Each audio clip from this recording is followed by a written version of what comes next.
네, 바로 마카체프에 대한 얘기를 준비했는데요. 마카체프가 이제 공식적으로 웰터급 월장을 선언하면서 지금 화제가 되고 있죠. 데이나 화이트가 경기 일자만 확정이 되지 않은 거지 잭델라 마달레나랑 마카체프의 웰터급 타이틀전은 확실하다 얘기를 했고, 그리고 이미 마카체프가 웰터급으로 올라가면서 라이트급 타이틀을 반납했기 때문에 공석인 라이트급 챔피언 자리를 두고 일리아 토프리아와 찰스 올리바르의 경기도 발표된 상황이거든요. 그만큼 이제 마카체프의 웰터급 월장 또 타이틀전은 지금 확실한 상황입니다. 그런 만큼 오늘은 마카체프가 웰터급에서의 어떤 모습을 보여줄지 분석하고 예측해보는 시간을 준비했습니다.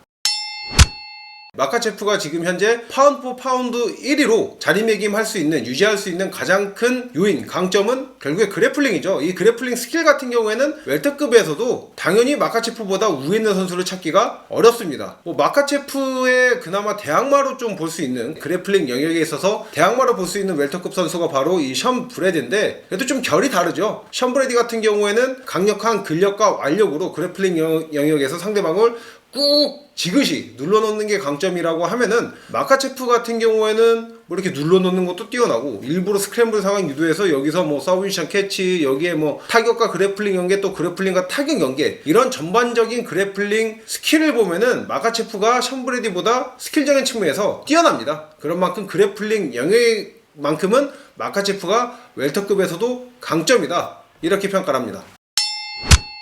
마카체프의 약점, 결국에 마카체프가 웰터급으로 월장을 하는 게 감량도 때문에 월장을 하는 거긴 하지만은, 라이트급에서 빅유닛에 속하는 마카체프라고 하더라도 웰터급에서 이제 마카체프의 이 사이즈, 프레임은 약점이 될 수밖에 없다고 생각합니다. 또 워낙 현대 MMA가 선수들이 거대해져서 웰터급 선수들 보면은 지금 과거에 저희 미들급 선수로 보일 만큼 엄청나게 체구가 큰 거를 확인할 수가 있죠. 그만큼 이제 마카체프의 이 사이즈는 웰터급에서 좀 힘들다고 생각이 되고, 더군다나 이제 마카체프가 그래플링에서 서브미션 캐치의 강점이 있고, 마카체프가 강점인 이 서브미션이 바로 다스 초크나 이 암 트라이앵글 같은, 그러니까 상체 근력과 상체 사이즈에서 우위가 있을 때 잘 통하는 기술들이거든요. 그런데 웰터급에서 본인보다 사이즈가 더 크고 힘이 뛰어난 선수를 상대로도 과연 이게 통할 수 있을까? 이거는 아직 물음표이긴 합니다.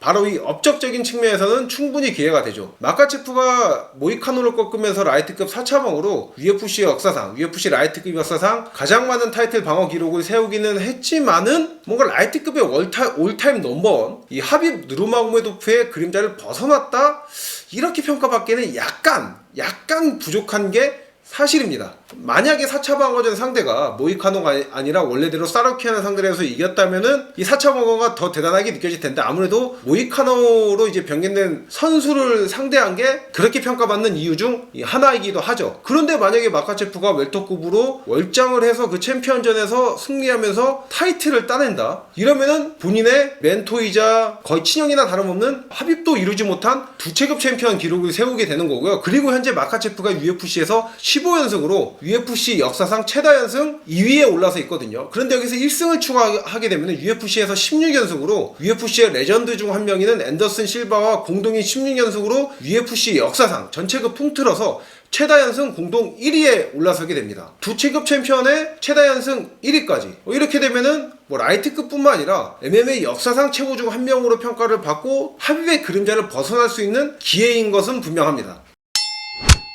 이게 여차면은 웰터급으로 전향해서 지금 잭델라 마달레나와 붙는 이 선택이 마카체프의 내림세, 마카체프 시대에 몰락을 가져오는 선택이 될 수도 있다. 그 기점이 될 수도 있습니다. 왜냐면은 마카체프가 결국에 월장을 하게 된 거는 감량고 때문이고, 또 나이 때문에 신진대사능 능력이 떨어져서 월장을 선언한 것도 분명히 있을 거거든요. 왜냐면 마카체프가 지금 91년생으로 만으로 33살입니다. 이러면은 뭐 회복도 회복인데 신진대사 능력이 떨어지면서 확실히 감량을 할 때 운동량을 더 많이 가져가고 그만큼 더 힘들 수밖에 없는 상황이 발생이 지금 되고 있는 거죠. 그러니까 지금 또 월장을 선택한 측면도 있는 겁니다. 그런데 만약에 이 JDM과 웰터급 타이틀전에서 무기력한 모습으로, 쉽게 말해서 경쟁력을 보여주지 못하는, 웰터급에서 마카체프 경쟁력 없는데 이런 평가를 할 수밖에 없는 경기를 하게 되면은 라이트급으로 돌아갈 수밖에 없거든요. 라이트급으로 이제 돌아갈 수밖에 없는 또 선택을 하게 되는데, 이미 30 중반에 접어든 선수가 벌크업까지 해서 감량군은 더 심해졌을 거고, 당연히 회복 능력도 나이를 더 먹은 만큼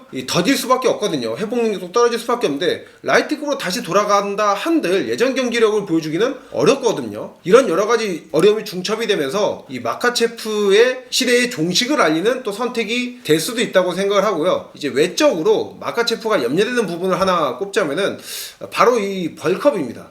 분명히 위체급으로 올리는 만큼 좀 근육을 붙이면서 증량을 할 거거든요. 그런데 원래 이 마카체프가 잭달라 마달레나 벨라 경기 이전부터 벌크업을 준비한, 그러니까 웰터급을 준비한 게 아니었어요. 왜냐면은 벨랄이 본인의 절친이기 때문에 만약에 벨랄이 JDM을 이겼으면은 결국에 라이트급에 남았을 거거든요. 본인도 이 선택에 대해서 얘기를 했죠. 만약에 벨랄이 이겼으면 라이트급에 남았었다고. 그런 만큼 벨랄이 이기면은 본인이 라이트급 경기를 뛰어야 되는 선수니까 그 이전부터 무리하게 증량을 시도하지는 않았을 겁니다. 결국엔 이 경기 즈음부터 해서 증량을 시작을 했을 거고 지금 하고 있을 건데, 마카체프의 다음 경기일로 좀 확실시 되는 시기가 아부다비 대회가 예정이 되어 있는 10월이거든요. 10월이면은 지금 5월에 경기가 끝났고 약 5개월 동안 과연 벌크업을 성공적으로, 근육 증량을 성공적으로 할 수 있느냐, 이건 또 물음표이긴 합니다.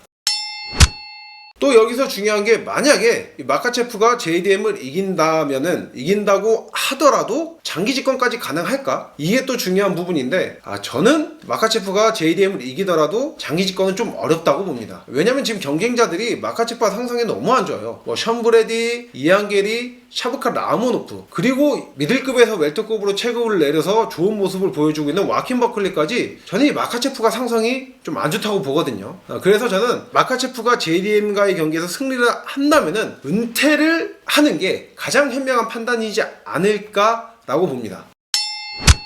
그래서 마카체프가 지금 벨랄 그렇게 절친이라고 하면서 경기 붙는 걸 피한다고 하는 사람이 지니까 바로 올라간다고 이 얘기를 하는 게, 너 그러고도 친구 맞냐 이렇게 비판을 받고 있기는 한데, 근데 이미 마카체프는 그 이전부터 웰터급 전향을 얘기를 했었죠. 그런 만큼 마카체프의 이 선택이 비판받을 건 없고, 또 토프리아가 라이트급으로 올라가면서 도망쳤다고 욕먹고 있거든요. 근데 저는 이것도 좀 그런 게, 아니 한 체급 더 위로 내린 것도 아니고 한 체급 위로 올리는 선택이 챔피언이, 이거를 아래 체급에서 올라온 선수를 피해서 도망친다? 이렇게 보긴 좀 어렵다. 네, 그래서 오늘은 이제 마카체프가 웰터급에서 어떤 모습을 보여줄지 수학 분석에 기저해서 웰터급에서 마카체프를 분석 및 예측을 해봤고요. 다음 시간에도 유익한 컨텐츠로 찾아뵙도록 하겠습니다.